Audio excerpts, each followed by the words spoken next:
नमस्कार दोस्तों, स्वागत है आपका अपने YouTube चैनल पे। आज हम बात करेंगे दोस्तों भारत सरकार में जो डाकघर होते हैं उनके अंतर्गत जो वैकेंसी निकाली जाती हैं उसके बारे में, यानी कि इसको हम GDS भी कहते हैं, ग्रामीण डाक सेवा।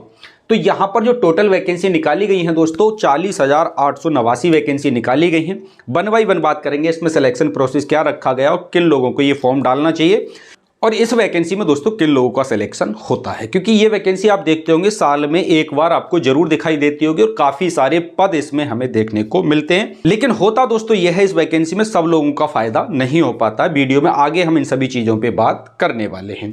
तो यहाँ पे जो टोटल वैकेंसी निकाली गई है दोस्तों 40,889 वैकेंसी निकाली गई है और ये वैकेंसी ग्रुप डी की होती है ना, पोस्ट मास्टर जिसे आप डाकिया वगैरह भी कहते हैं, ये उस लेवल की वैकेंसी होती है। यहाँ पे एक नियत मानदेय दिया जाता है कुछ दिन के लिए, उसके बाद इनको परमानेंट कर लिया जाता है, यानी कि 12,000 से कुछ ज़्यादा सैलरी इनको मिलती है। इसके अलावा कुछ थोड़े बहुत भत्ते भी इनको दिए जाते हैं, लेकिन कुछ दिन इनको इसी सैलरी पर रखा जाता है। लगभग 4 से 5 साल इसी सैलरी के अंतर्गत काम करना होगा।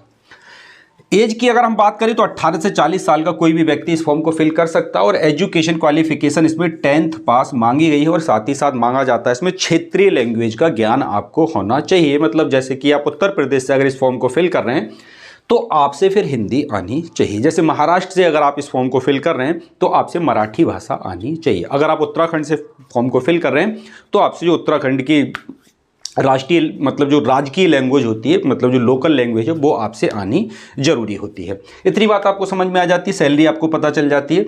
भर्ती का टाइप क्या रहता है तो दोस्तों ये एरिया वाइज वैकेंसी होती है। एरिया वाइज का मतलब सर्किल वाइज ये वैकेंसी होती है। मतलब आपको इसमें एक सर्किल सेट करना होता है। जब फॉर्म भरेंगे तो प्रीफरेंस के आधार पर आपको ये फॉर्म डालना होता है कि आप किन डाकघरों के लिए आवेदन देना चाहते हैं। ये बात क्लियर हो जाती है। जो भी आपके जिले में जितने भी डाकघर है उसमें रिक्त वैकेंसी जो होती है उसके लिए आप आवेदन दे देते हैं और इसकी मेरिट लगती है वो सेपरेट लगती है, ठीक है ना, इंडिया लेवल पे, क्योंकि भारत सरकार की एक वैकेंसी है। सिलेक्शन का प्रोसेस क्या रहता है इसमें तो मेरिट बेस ही रहता है और 10th की मेरिट इसमें देखी जाती है। आप लोगों की बात क्लियर हो जाती है।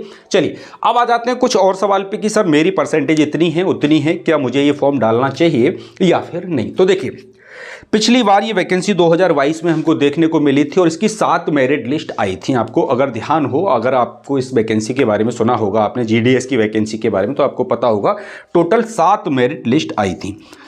मजे की बात यह है कि जो पहली मेरिट लिस्ट आई थी दोस्तों वो 99.99% पर आई थी।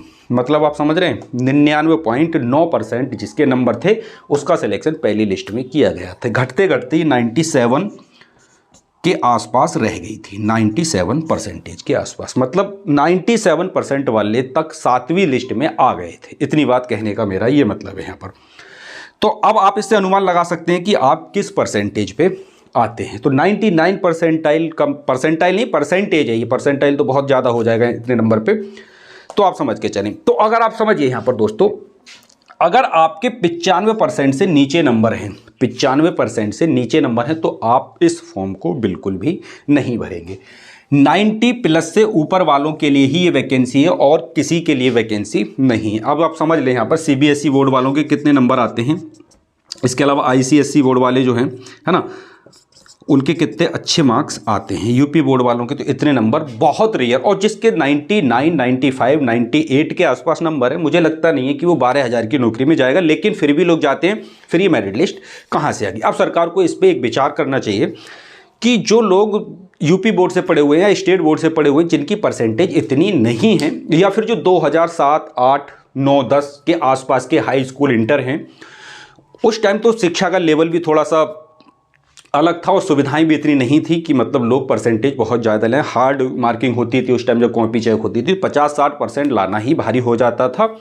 इतने नंबर तो ये बहुत बड़ी बात हो जाएगी, ठीक है ना। और अमूमन इतने नंबर नहीं आते हैं ज़्यादातर छात्रों के, बहुत कम परसेंटेज ऐसे बच्चों का रहता है जो 90 प्लस जाते हैं। तो इसमें कम से कम एक एग्जाम हो जाना चाहिए, जहाँ तक मैं समझता हूँ, है ना।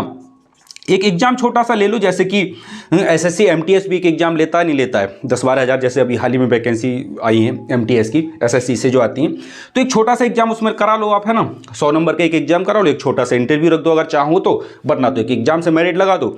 जिससे क्या होगा कि जो बच्चे काबिल हैं, जो कंपटीशन की तैयारी कर रहे हो, जिनको उम्मीद नहीं है कहीं लगने की, कम से कम उनके पास ये वाला रास्ता खुल जाएगा। और काफ़ी सारी वैकेंसी आप देख रहे हैं, हजारों की संख्या में वैकेंसी यहाँ पर आती है, कई बार तो 1 लाख को भी क्रॉस कर जाती है, इतनी वैकेंसी आती है। तो वो लोग जो बहुत अच्छे एग्जाम में बेहतर नहीं कर पा रहे हैं किसी कारणवश, तो कम से कम उनको इसमें मौका मिल जाएगा। सरकार को ये सोचना चाहिए, पता नहीं सरकार ऐसा क्यों नहीं सोचती है। मतलब मेरिट पे क्या होता है, मेरिट पे सबको चांस नहीं मिलता भाई, जिसकी हाईएस्ट मेरिट है वो लग जाता है, श्योर होता है बिल्कुल। और जिसके 95-90% हैं, तो उसके लिए तो ये नौकरी क्या, उसके लिए तो बहुत सारे रास्ते खुले हुए, वो तो कहीं भी मेरिट बेस पे जाकर के अच्छी यूनिवर्सिटी में पढ़ सकता है, अच्छे कॉलेज में पढ़ सकता है, अच्छा कोई कोर्स कर सकता है। भैया इतने परसेंटेज पे तो उसको स्कॉलरशिप भी बहुत ठीक ठाक मिलेगा ना, मतलब 100% स्कॉलरशिप पे भी पढ़ाई कर सकता है जो 95-98 के आसपास बच्चा है। तो उन लोगों के लिए आप एक अलग से ऑफर दे रहे हो कि लो भैया सरकारी नौकरी का आपको ये रास्ता खुला, वो तो सरकारी नौकरी लगा ही लेगा भाई, इतना पढ़ा लिखा है, इतना काबिल है, तो इतने नंबर ला सकता है। कम से कम उन बच्चों के बारे में विचार करना चाहिए 2006-2007 के, मतलब 2005 से 2010-12 तक के जो बच्चे हैं, जो कंपटीशन की तैयारी कर रहे हैं और अभी तक कहीं सेलेक्ट नहीं हो पा रहे हैं। तो दोस्तों मेरे ख्याल से सरकार को इस पे पुनर्विचार करना चाहिए, ठीक है ना, क्योंकि ये वैकेंसी भले ही 12,000 की है, लेकिन बाद में इसकी सैलरी बढ़ के ठीक ठाक, ये परमानेंट कर्मचारी हो जाते हैं, तो एक उम्मीद की किरण उन दोस्तों को भी जग जाएगी जो लोग इसके तैयारी में लगे रहते हैं। लेकिन निराशा हाथ मिलती है जब ये वैकेंसी आती है, तो फॉर्म हम नहीं डाल सकते, डालने का कोई फायदा भी नहीं है, डालोगे तो आपका नंबर नहीं आएगा। आप लोग इसके बारे में क्या सोचते हैं दोस्तों, कमेंट्स करके जरूर बताइए। पूरी जानकारी जो थी मैंने आपके सामने रख दी है। अगर आप 95 से ऊपर जा रहे हैं तो दोस्तों इस फॉर्म को आप भरने के बारे में विचार कर सकते हैं। नंबर आएगा आपका, नहीं आएगा इससे और नहीं कहा जा सकता, क्योंकि यहाँ पर 98-99 वाले लड़कियों की संख्या पूरे भारत की वैकेंसी, आप समझ रहे हैं।